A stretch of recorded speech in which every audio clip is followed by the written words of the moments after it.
எனக்கு ரொம்ப நாளாக இருக்கிற ஒரு சந்தேகம். நான் டெய்லி பெட்ரோல் பங்க் போயிட்டு பெட்ரோல் போடுறது வழக்கம். ஸோ நம்ம வந்து இன்றைக்கி பெட்ரோல் பங்க் போகிறோம் அப்படின்னா ரூ. 100 கொடுத்து ரூ. 100க்கு பெட்ரோல் போடுவேன். கொஞ்சம் காசு இருக்குது அப்படின்னா ரூ. 200 கொடுத்து ரூ. 200க்கு பெட்ரோல் போடுவேன். இன்னும் கொஞ்சம் காசு இருக்குன்னா ரூ. 300 கொடுத்து ரூ. 300க்கு பெட்ரோல் போடுவேன்.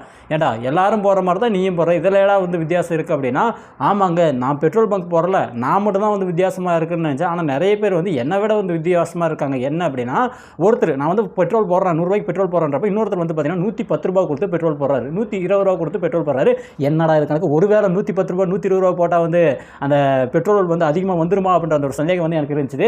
என்ன அப்படின்னா அவங்களுடைய கணிப்பு என்ன அப்படின்னா, இப்போ ஒரு லிட்டர் பெட்ரோல் வந்து 103 ரூபா வந்து விற்கிது, 102 103 விற்கிது. நம்ம வந்து இந்த மாதிரி ரூ. 110 120 ரவுண்ட் பண்ணோம் அப்படின்னா நம்மளுக்கு வந்து அக்யூரேட்டாக அந்த ஒரு லிட்டர் பெட்ரோல் வந்துடும் அப்படின்னு சொல்லிட்டு இந்த மாதிரி வந்து நிறைய பேர் பண்ணுறாங்க. இன்னும் ஒரு சிலர் வந்து பெட்ரோல் பங்க்கில் நம்மளை வந்து ஏமாற்றிடுவாங்க, நம்ம வந்து 100 ரூபாய்க்கு போட்டால் அதனால் நம்ம வந்து இப்படி அடிக்கலாம்னு சொல்லிட்டு அடிக்கிறவங்க நிறைய பேர் வந்திருக்காங்க. உங்களுக்கு சந்தேகமாக இருக்குது அப்படின்னா நீங்கள் வந்து ஒரு வாட்டர் கேனை வாங்கிட்டு போயிட்டு நீங்கள் வந்து அவங்ககிட்ட கொடுத்து அதை வந்து அடிக்க சொல்லி அது கம்மியாக இருக்குது அப்படின்னா நீங்கள் வந்து கேஸ் வந்து ஃபைல் பண்ணலாம்.